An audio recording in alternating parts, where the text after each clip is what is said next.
పైకి చిరిగిపోయిన బట్ట కట్టుకున్నవాడు కాదు. అసలు చేలమేది? ఈ శరీరమే ఒక బట్ట. ఇది దేన్ని కప్పింది? ఆత్మని కప్పింది. ఈ శరీరమునందు భ్రాంతి లేదు. దీనికి జబ్బు వచ్చిందా, ఇది తిందా, ఇది తినలేదా, ఇది పడుకోవడానికి పరుపు ఉందా, దీనికి చల్లగా ఉందా, దీనికి గాలేస్తోందా, ఇది సుఖంగా ఉందా, ఆయనకి పట్టింపు లేదు. ఎందుకని? లోపల ఉన్న ఆత్మతో పరమేశ్వరుడితో కలిసి ఎప్పుడు రమిస్తూ ఉండేవాడు. అంతటి మహానుభావుడు, నిత్యతృప్తుడు. ఇది లేదన్న మాట తెలియదు. ఆయనకి తెలియకపోతే గొడవ వదిలిపోయింది. భార్య అలా ఒప్పుకోదుగా. భాగవతంలో ఇలా కూర్చోపెట్టి సాక్షాత్ ఆదిలక్ష్మి అనగా ఆదిలక్ష్మి అయిన రుక్మిణితోడ క్రీడ సల్పుచున్న కృష్ణు చూచి పట్టణంబులోని ప్రజలుల్లసిల్లిరి ప్రీతులగుచు ముక్త భీతులగుచు అన్నారు భాగవతంలో. ఆదిలక్ష్మి రుక్మిణి. ఆవిడ క్రీగంటి చూపు పడితే చాలు మహదైశ్వర్యం అందుకుంటుంది.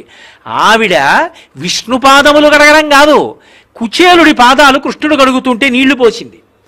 ఆవిడ పోస్తుంటే కృష్ణుడు కింద కూర్చుని కడిగాడు ఆయన పాదాలు. కనక కలిశ సలిలమున కాళ్ళు కడిగి భక్తి తజ్జలంబు మస్తకమున దాల్చి. భక్తి అన్నమాట వదల్లా పోతన గారు. ఏదో అలవోకగా కడగలా స్నేహితుడని, పరమభక్తితో కడిగాడు. ఎందుకో తెలుసా? నీ వంటి బ్రహ్మవేత్తలేడు. ఆయన కాళ్ళు కడిగి తల మీద చల్లుకున్నాడు. రుక్మిణీదేవికి చల్లాడు, అంతఃపుర పరివారానికి చల్లాడు. చందనం తీసి పట్టుకొచ్చి ఆయన ఒళ్ళంతా చందనం రాశాడు. ఎంత అలిసిపోయావు, నీకు తెలియదు. నీకు గృహ క్షేత్ర ఆరామములయందు నీదు చిత్తము చెందకుండుట తోచుచున్నయది. నీకు భార్య, బిడ్డలు, ఇల్లు, భూములు, ధనం అక్కర్లా. ఎప్పుడూ సంతోషమే, భగవంతుడే. కుచేలా ఎక్కడుంటాడో ఇలాంటి వాడు అని వడల శమము వాయ ఆయన శ్రమ పోయేటట్టు తనే విసినికర్ర పట్టుకుని తాటాకు విసినికర్రతో విసిరాడు. ఆయనకి బంధు ఆమోదకలిత ధూపమ్ములసగి ధూపం తీసుకొచ్చి చూపించాడు. సువాసన పీల్చబోయ్ అని. మించు మణిదీపముల నివాళించి మరియు దీపాలతో హారతులెత్తాడు. ఎవరికి? పరిపూర్ణావతారమైన కృష్ణ భగవానుడు అంతటి బ్రహ్మవేత్త అయిన కుచేరుడి కాళ్ళు కడిగి తల మీద చల్లుకున్నాడు. అంటే మీరొకటి బాగా జ్ఞాపకం పెట్టుకోండి, ఎవరి పేరు చెప్పినంత మాత్రం చేత పరమేశ్వరుడు కూడా పరవశుడైపోతాడు. కుచేలా, కుచేలుడు, నీ స్నేహితుడు కుచేలుడికో నమస్కారం అన్నారనుకోండి, పొంగిపోతాడంతే భగవానుడు. అంతటి బ్రహ్మవేత్త. కుచేలుడి గొప్పతనం ఎక్కడుందంటే ఆ తీసుకొచ్చిన అటుకులు పెట్టడానికి సిగ్గుపడ్డాడు. ఇంతటి శ్రియప్పతి నేనేం పెడతానని. అది విశేషం. ఇద్దరు కలిసి చదువుకున్నారు కదూ. ఏమోయ్ నీకు మన గురువుగారు గుర్తున్నారా, సాందీపని మహర్షి అని గురువుగారిని పొగిడాడు. స్నేహితుడివి నాకేదో తేకుండా ఉండవు, ఏదో తెచ్చావని ఒళ్ళంతా తడివేసి ఆయన ఇలా ఇలా ఇలా అయిపోతుంటే ఆ ఉత్తరీయానికి కట్టిన అటుకులు అది గట్టిగా లాగితే పిట్లిపోతుంది ఆ బట్ట. అవి తీసుకుని గుటుక్కున నోట్లో పోసుకొని పర పర పర నవిలి మింగుతున్నాడు. ఎవడు? లక్ష్మీనాథుడు. ఇంకొక పిడికెడు తీశాడు. భాగవతం మొత్తం మీద తరగల. రుక్మిణీదేవి ఆదిలక్ష్మి వచ్చి కృష్ణుడి చేయి పట్టుకుంది. ఇక తినద్దది. ఎందుకని?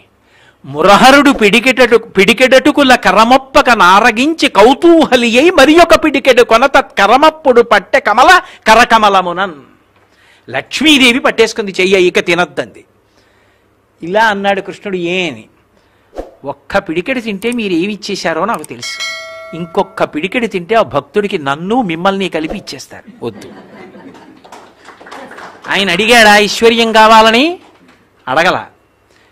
చాలా విచిత్రం తెలుసా కుచేలోపాఖ్యానంలో? అంతా అయిపోయింది, భోజనం పెట్టేశాడు, మర్నాడు సాగనంపేశాడు, వెళ్ళిపోతున్నాడు కుచేలుడు. అయ్యా దరిద్రంలో ఉన్నాను, ఒక్క రూపాయి ఇప్పించండి అనలేదు కుచేలుడు. వెళ్ళిపోతున్నాడు. మధ్యలో గుర్తొచ్చింది సగం దూరం వెళ్ళాక. ఆనందంతో వెళ్ళిపోతున్నాడు. ఆహా, కృష్ణ దర్శనం అయింది, ఎంత ప్రేమరా, ఎంత ప్రేమరా, ఎంత ఆదరించాడు రా అని. సగం దూరం వెళ్ళాక ఇన్ని తెలుసున్నవాడికి నాకు డబ్బు లేదని తెలీదా, ఏమి ఇవ్వలేదే అనుకుని అన్నాడు. కటకట శ్రీనిధి ఇట్లు నన్ను పచరించి ఘనంబుగ విత్తమేమియున్ ఈయకుండుట తోచుచున్నయది ఎన్న దరిద్రుడు సంపదాంధుడై ఆనక తన్ను కానడని కాక శ్రియప్పతి సత్కృపాంబోనిధి సమస్త వస్తు పరిపూర్ణునిగానను చేయకుండునే. కృష్ణుడు ఎందుకు ఇవ్వలేదో నాకు అర్థమైంది. ఈ దరిద్రంలో ఉంటే హాయిగా సంతోషంగా నేను భగవంతుడిని నమ్ముకు బతుకుతున్నా, రేపు పొద్దున బోల్డంత డబ్బు వచ్చి పడిపోతే ఆ లెక్కలు రాసుకుంటూ కూర్చుంటే ఈశ్వరుణ్ణి మర్చిపోతానని ఇవ్వకుండా నన్ను రక్షించాడు. ఈ నీ కృష్ణ నమస్కారం అయ్యా అని ఎగురుకుంటూ ఇంటికి పోయాడు. పెద్ద భవనం కనపడింది. ఎవరో ఒక ఆవిడ ఆభరణాలన్నీ పెట్టుకుని వచ్చి దండం పెట్టింది. అమ్మ అమ్మ ఎవరన్నాడు. మీ ఆవిడండి అంది. అయ్యో ఎక్కడిదే ఈ ఐశ్వర్యం అన్నాడు. ఇదిగో నిన్న ఇన్ని గంటలు ఇన్ని నిమిషాలకు మన పాక అంతఃపురం అయిపోయిందండి. అప్పుడే కృష్ణుడు తిన్నాడు అటుకులు. కుచేలోపాఖ్యానం మీరు చదవండి. కుచేలోపాఖ్యానానికి చిట్ట చివర ఒక మాట చెప్తారు. అన్ని అంతఃపురాలలో ఉండి కుచేలుడికి ఐశ్వర్య భ్రాంతి లేదు. నాకు ఇది ఉందని ఆయనకి తెలియదు. ఎప్పుడూ బ్రహ్మముతో రమించి బ్రహ్మమునందో ఐక్యమైపోయాడు. కుచేలోపాఖ్యానానికి ఒక్కదానికే ఫలశ్రుతి కూడా చెప్పారు.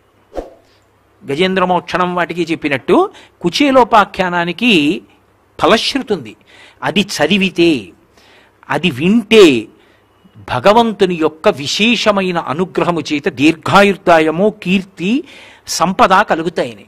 అంత గొప్పది కుచేలోపాఖ్యానం. ఒక బ్రాహ్మణుడు అంత దరిద్రంలో ఉండి కూడా దరిద్రంతో సంబంధం లేకుండా అది ఆయన్ని బాధించింది, శరీరాన్ని బాధించకపోలేదు. కానీ అసలు ఆయనకి ఆ బాధ యొక్క స్పృహ తెలియదు. మత్తు ఇచ్చి శరీరాన్ని కోస్తారు, శరీరాన్ని కొయ్యడం తెలుస్తుందా మత్తుండగా? తెలియదు. అలా ఆయనకి భగవంతుని యొక్క అనుభవానందమునందు బాహ్యమునందున్న దారిద్ర్యము తెలియనే లేదు. అంతటి బ్రహ్మవేత్త, అంతటి మహానుభావుడు కుచేలుడంటే. అందుకే అంతటి పరమభాగవతోత్తముడు వచ్చినప్పుడు నీకేం కావాలని అడగలేదు.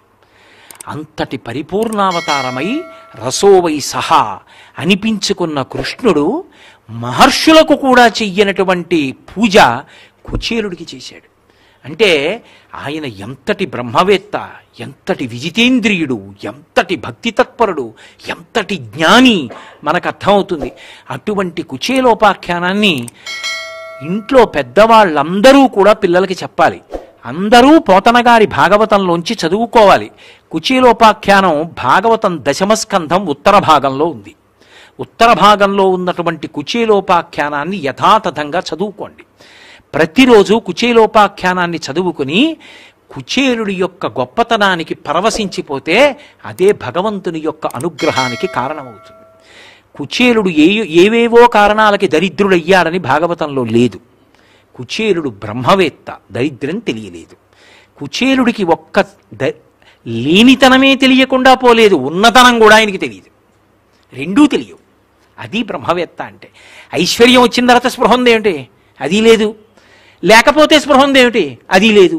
రెండిటి యందు స్పృహ లేదు. ఉన్న స్పృహ ఈశ్వర స్పృహ ఒక్కటే. అటువంటి బ్రహ్మజ్ఞాని, అంతటి మహానుభావుడు, అటువంటి కుచేలుడికి ప్రతిరోజు నమస్కారం చెయ్యాలి. కృష్ణ భగవానుడంతటి వాడి చేత పూజలు అందుకున్నాడు. అటువంటి కుచేలోపాఖ్యానాన్ని స్మరించడం, ఆయనకి నమస్కారం చెయ్యడం, కృష్ణ భగవానుడి దగ్గర, గురువుల దగ్గర కుచేలోపాఖ్యానాన్ని ఒక్కసారి చెప్పుకుంటే చాలు, పరవశించిపోతారు. ఎందుకంటే అంత పూజ చేశాడు ఆ బ్రాహ్మణుడికి. అంత గొప్పది కుచేలోపాఖ్యానం. అందుకని కుచేలుడు పూజలు అందుకున్నాడు. అంతటి మహా బ్రహ్మవేత్త. మీకు ఇప్పుడు తృప్తి కలిగిందనుకుంటున్నాను. గురుగారు